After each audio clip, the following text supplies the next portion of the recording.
అందరికీ ముందుగా భోగి పండుగ శుభాకాంక్షలు. ఈ పండుగ తెలుగు వాళ్ళందరికీ కూడా సుఖశాంతులు కలిగించాలని, రాష్ట్ర ప్రజలందరూ కూడా సంతోషంగా ఉండాలని చెప్పని మనస్ఫూర్తిగా కోరుకుంటూ, మొత్తం రాష్ట్ర వ్యాప్తంగా కూడా ఈరోజు తెలుగుదేశం పార్టీ శ్రేణులు భోగి పండుగని చాలా పండగ వాతావరణంలో చేసుకుంటున్నారు.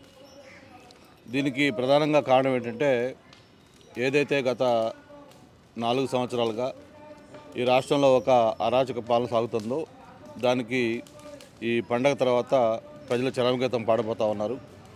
మళ్ళీ కొత్తగా రేపు ఏప్రిల్లో జరిగే ఎన్నికల్లో ఒక ప్రజాప్రభుత్వం చంద్రబాబు నాయుడు గారి నాయకత్వం రాబోతుంది అని ఒక ఆనందం ప్రజల్లో కనిపిస్తూ ఉంది.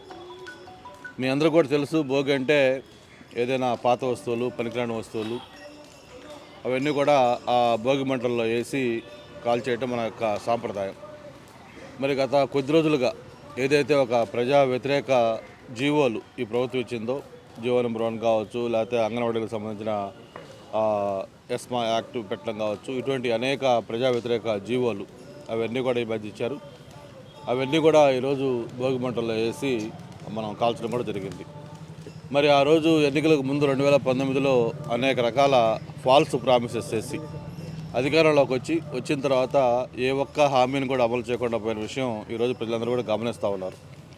ఒక్క వర్గం అంటే ఒక వర్గం కూడా ఈరోజు ఈ రాష్ట్రంలో సంతోషంగా లేని విషయాన్ని కూడా మనం చూస్తూ ఉన్నాం. అటు ఉద్యోగస్తులు కావచ్చు, వ్యాపారస్తులు కావచ్చు, రైతులు కావచ్చు, లేకపోతే విద్యార్థులు కావచ్చు, మహిళలు కావచ్చు, ఏ ఒక్క వర్గం కూడా ఈరోజు సంతోషంగా లేని పరిస్థితి మనం చూస్తూ ఉన్నాం.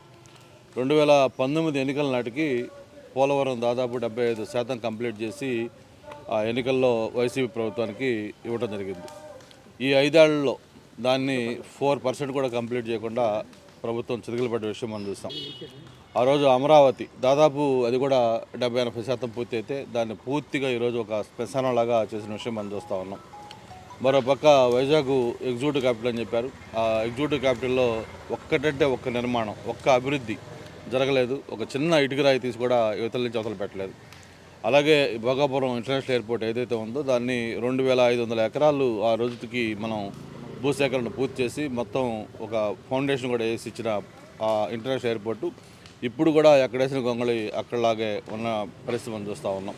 అలాగే కర్నూలులో న్యాయ రాజధాని చెప్పారు. మరి కర్నూలు న్యాయ రాజధాని అంటే అది కూడా ఒక అడుగు ముందుకెళ్ళాలి. కనీసం చీఫ్ జస్టిస్ ఆఫ్ ఇండియాకి కానీ, లేకపోతే హైకోర్టు చీఫ్ జస్టిస్కి కానీ, కొలీజియం వాళ్ళకి కానీ కనీసం ఒక రిక్వెస్ట్ కూడా మేము కర్నూలులో క్యాపిటల్ పెడతామని చెప్పని కనీసం పెట్టని పరిస్థితి మనం చూస్తూ ఉన్నాం. ఇలాగా ఈ మెగా జాబ్ క్యాలెండర్ కావచ్చు, లేకపోతే సిపిఎస్లు కావచ్చు, ప్రత్యేక హోదా కావచ్చు, విశాఖపట్నం సంబంధించిన రైల్వే జోన్ కావచ్చు, మెట్రోలు కావచ్చు, ఇట్లా చెప్పుకుంటా పోతే దాదాపు 98.5% ఇచ్చిన హామీలన్నీ కూడా ఆయన విఫలం చెందారు.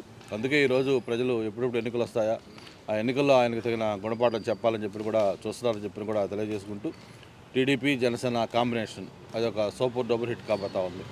హిస్టరీలో ఎప్పుడు రాని విధంగా హైయెస్ట్ ఓట్స్ తోటి, హైయెస్ట్ సీట్స్ తోటి ఒక ప్రజాప్రభుత్వం చంద్రబాబు నాయుడు గారి నాయకత్వంలో త్వరలో ఈ రాష్ట్రం మళ్ళీ ఆ పూర్వ వైభవం రాబోతుందని చెప్పిన కూడా తెలియజేసుకుంటూ, మరి నేను గతంలో చెప్పినట్టుగానే వైసీపీ అనేది ఈరోజు ఒక సింకింగ్ బోటు, అది మునిగిపోతున్న పడవ. ఆ పడవలో నుంచి మరి మనం చూస్తూ ఉన్నాం గత వారం 10 రోజులుగా ఎంతమంది ఏ విధంగా ఎస్సీలు కావచ్చు, బీసీలు కావచ్చు, లేకపోతే ఎస్టీలు కావచ్చు, ఒక్కొక్కరు బయటకు వస్తూ వాళ్ళు మాట్లాడుతున్న మాటలు కూడా చూస్తూ ఉన్నాం. ఎంత సఫోకేషన్ వాళ్ళు ఫీల్ అయ్యారో, ఏ విధంగా వాళ్ళు అవమానాలకు గురయ్యారో ఇవన్నీ కూడా వాళ్ళ మాటలను మనం వింటా ఉన్నాం. భవిష్యత్తులో మరిన్ని మనం చిత్రాలు చూడబోతా ఉన్నాం. ఇంకా చాలా పెద్ద ఎత్తున కూడా ఆ పార్టీల నుంచి బయటకు వచ్చి ఈరోజు ఆల్టర్నేటివ్ చూసుకునే పరిస్థితి కూడా అందరికీ కనిపిస్తూ ఉంది. ఈ పండుగ ఒక నూతన శకానికి నాంది కాబోతా ఉందని చెప్పిన కూడా తెలియజేసుకుంటూ మరొకసారి తెలుగు ప్రజలందరికీ కూడా ఈ భోగి శుభాకాంక్షలు తెలియజేసుకుంటా ఉన్నాం. జంట ఎక్కడి నుంచి పోటీ చేయబోతున్నారనే చర్చ పెద్ద ఎత్తున రాజకీయ వర్గాల్లో నడుస్తుంది.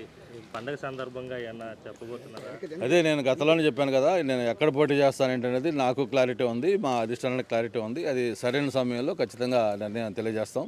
నేను ఎక్కడ అవసరం ఏంటనేది పార్టీకి బాగా తెలుసు. పార్టీ అన్నీ ఆలోచించి నిర్ణయం తీసుకుంటాను. సార్, ఉత్తరాంధ్రకు సంబంధించిన నేతలు ఎవరైనా తెలుగుదేశం పార్టీలోకి రాబోతా ఉన్నారా? మీతో ఎవరైనా టచ్లో ఉన్నారా?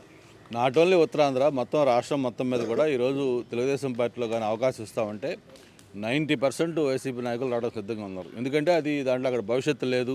ముఖ్యంగా ఆయన యొక్క వైఖరి, ఆయన యొక్క ఒక నియంత్రిత పోకడ, ఒక దళిత ఎమ్మెల్యే, ఒక బీసీ ఎంపీ, ఇటువంటి వాళ్ళు కూడా కనీసం ముఖ్యమంత్రి గారిని కలిసి వాళ్ళ బాధ చెప్పుకునే అవకాశం కూడా లేని పరిస్థితి మనం చూస్తూ ఉన్నాం.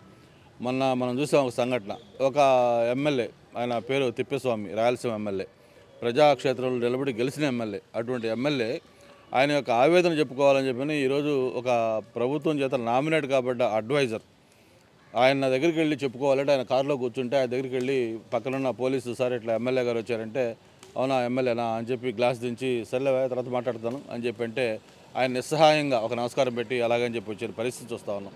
అంటే ముఖ్యమంత్రి అవకాశం ఇవ్వకపోతే ఎప్పుడన్నా బిజీగా ఉంటే అర్థం ఉంటుంది.